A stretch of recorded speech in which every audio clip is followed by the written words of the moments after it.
bus.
Dito tayo sa, alright, good morning, good day everyone. Dito tayo sa store, plaza. Ayan ang plaza, malaki ng mga tindahan, eskwelahan ng mga international student with a student visa para sila yung makapag-stay dito, makapaghanap buhay, mag-start ng career nila.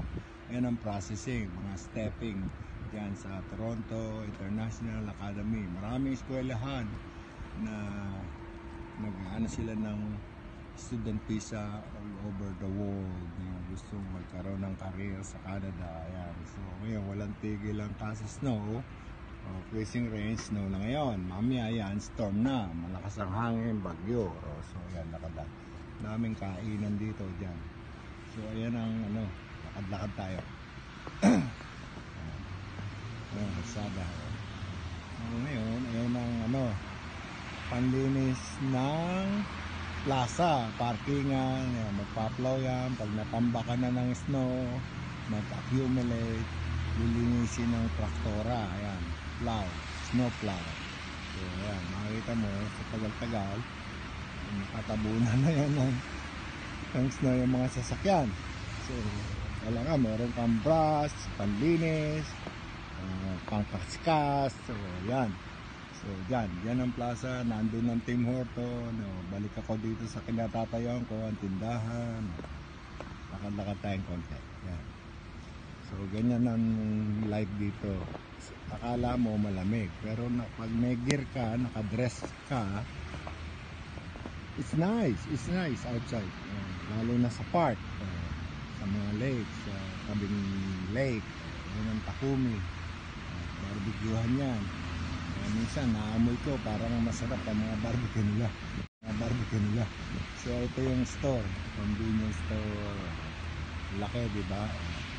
Ayan ang jackpot, Lotto Max, 7 numbers. Pag nakuha mo 50 million, 649, 26 with bonus gold ball, yun yung 26 million. Pero ang regular price 5 million. Wednesday and Saturday. Ang Lotto Max Tuesday and Friday. Yan. So yan yung Toronto International Academy, mga student visa. Depende, mga Chinese dito. So, yung iba naman doon sa ibang malalaki rin.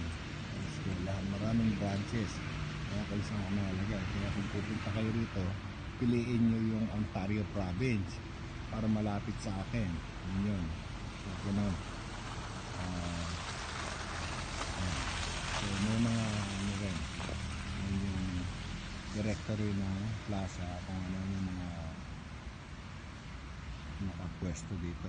Business. Siyempre, malaki rin ang upa sa business. Alright. So, balik tayo doon. Oh boy, sumobra na pala to. Sandali.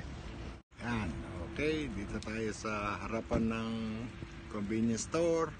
Ayan, ganito ang camera para nakikita nyo ako nagbibideo. So ayan, alright. So dito tayo sa plasang ito. At siguro pwede naman ma-share mo to kasi hindi naman ako vlogger eh. Ang purpose ko lang makita niyo yung situation dito. Ayan sa likod ko yung yung eskwelahan na Toronto International. Lakad-lakad tayo. So ayan, ganito ang gear na kailangan mo. Tapos isasara natin yun. Tapos meron kang mga gloves para pag naglilinis ka ng sasakyan, okay ka, right? Kasi malamig din, right? Depende sa temperature. So ngayon hindi pa masama, pero yung hangin medyo lumalakas na. Ayan. So babalik ta rin natin, makikita mo sa likod ko dadaan yung naglilinis ng karsada. Yan yung kulay dilaw yan. Nagpa-plow sila. Tapos nagsasaboy din ng salt tsaka buhangin para hindi madulas. Ganon. So yan lang ang buhay dito sa Canada. Siyempre, ang kagalingan dito 4 season, winter, spring, itas ng winter, spring na. Kaya excited na. So ngayon, pagka ganito, ingat kang maglakad kasi baka madulas tayo. Tapos nga, yan, dahan-dahan, like lakad ng parang penguin.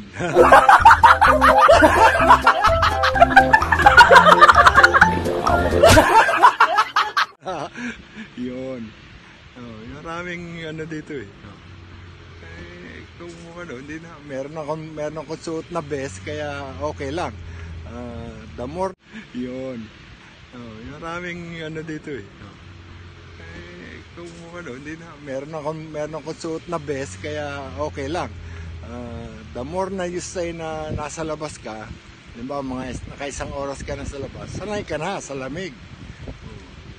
Sanay na yung body mo, kaya ganon. Sa una, siyempre, bagito ka, parang ninenervous ka, matatakot ka, malamig, right? Pero kung naka-gear ka, naka-bihis ka, kasi may mga insulated yung mga sinusuot natin eh. Okay lang. Ngayon, pagka yung wala akong gloves, nandun sa loob ng sasakyan, okay pa rin. So, pero pag matagal na, kailangan magsuot ka ng gloves. So, yan o. Ayan. Alright. So, pasok tayo sa loob.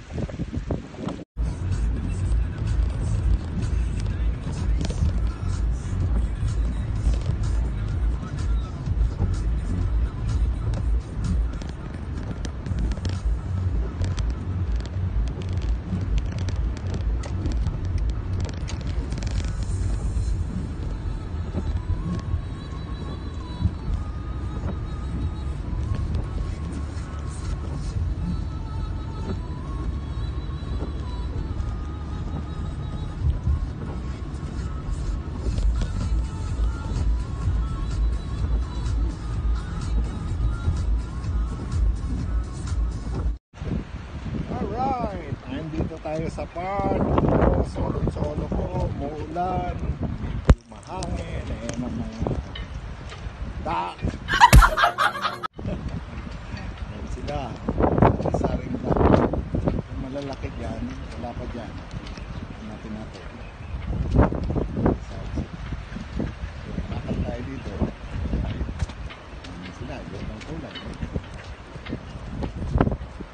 Very peaceful. Right?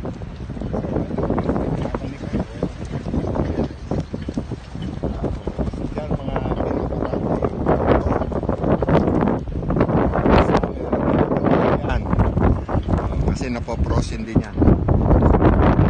Like water. Malaki.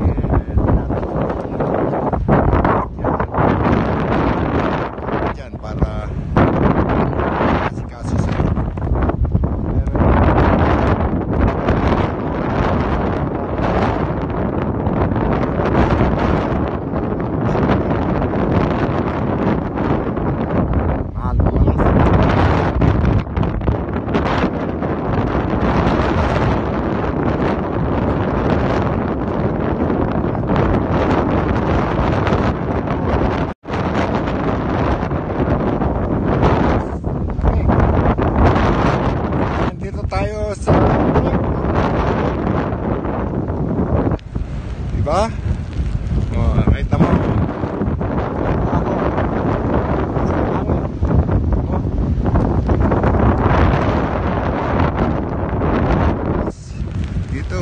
dati pwede kang mag-ihaw yun.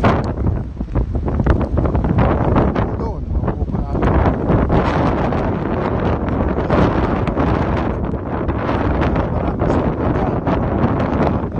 Yeah. Major block. Right, party, barbecue. Yan o.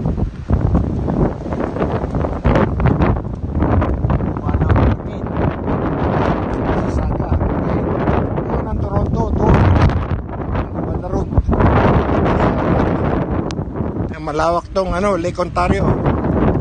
Kakayanin ko, lamig. Hangin kasi. Chill. Yan ang ganda ko. Diba? Yan. Okay. Yan. Continue. Okay, kasi 2 minutes para matake ang license sa'yo. Kita mo na yung lakas ng hangin, no? So, mabuti, naglalakad din doon yung walkway dito, yung walkway kasi yamin tubig tayo papanik tayo doon. So yung mga benches niya, mga nag-donate sila dyan, pwede ka mag-donate ng bench, nalagay yung pangalan mo.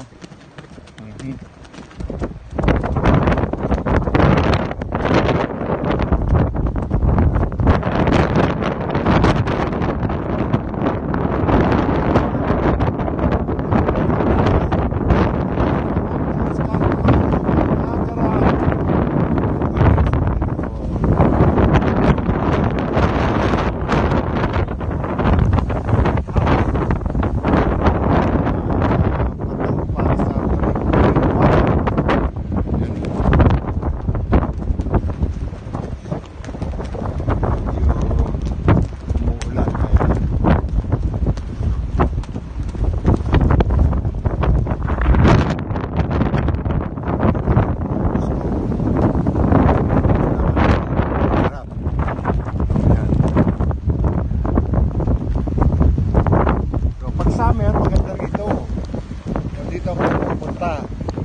Kasi maupo ka dyan.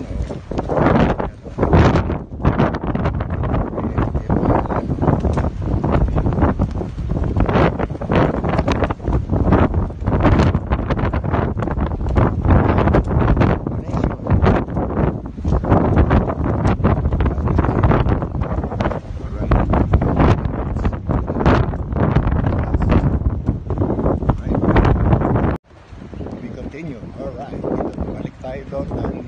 Giniginaw na ako.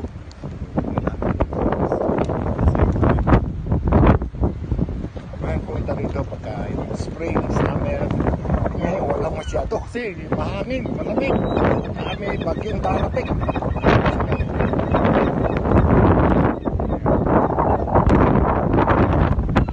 Ang bagyo, my goodness.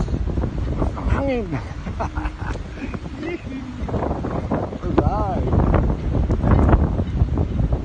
Ayan. Okay. Siyempre, iba tayo. Dapat dito. Never know, no? Oh my goodness, ang lamig. Mabalik sa kotse. Sa truck natin. Okay.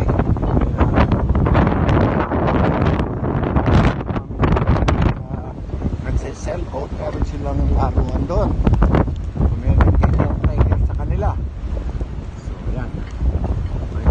Hindi ko pa dinala yung gloves ko. Nasa sasakyan, oh. Lamig, man. Oh. Okay lang. May mapakita tayo kaya. Ang mga birds nest. So, pag-spray, lalabas ang mga sisiw. Ayun, ewan ko kung saan sila nagtatago.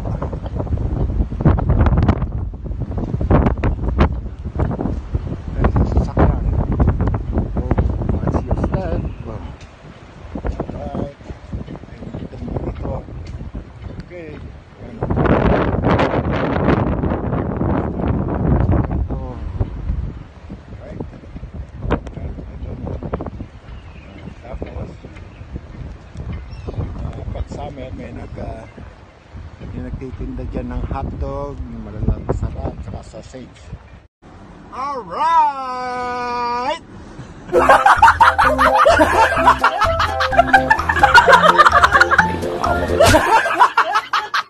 Nako, grabe lamig. Talaga naman. Kaya dito muna tayo sa sasakyan at magpainit tayo. May heater tayo dito, kaya komportable tayo. Kailangan kasi pag naglakad ka rin, naka-gloves ka ganito. Kasi masakit sa kamay yung lamig. So yun. Kailangan lahat ng gear. So, para ma-enjoy mo. Pero mahangin lang naman. At least nakapag-video ko kahit 2 minutes. 2 minutes yun. So, okay na yun. Mamaya pa ako uwi pa magpainit muna. Yun nga, tumaan ako sa Klimorto. Bili ko ng merienda, noodle soup. Okay na yun. $5. So maya balik na ako sa bahay bago 7 o'clock yung haki. Siguro matulog muna ako ng isang oras. Nagising ako manonood. Ganyan ang buhay ng Canada. Pero ang kagalingan dito kasi 4 season. Winter, spring, summer, autumn or fall. Yan. Tapos winter ulit. So mga 3 months, 3 months, 3 months. So 12 months in a year. Kaya pag yung March na yan, medyo excited na tayo kasi nga magsa-summer, spring na, di ba? Tapos summer. So May maganda na panahon. June, July, mainit yan. Kaya sticky. Kaya lalabas ka talaga. Okay. Yun lang, ganun lang. At itong buhay tayo, at kayo mag-alala, nag-iipon tayo ng pang-blessing para marami tayong matulungan. Salamat!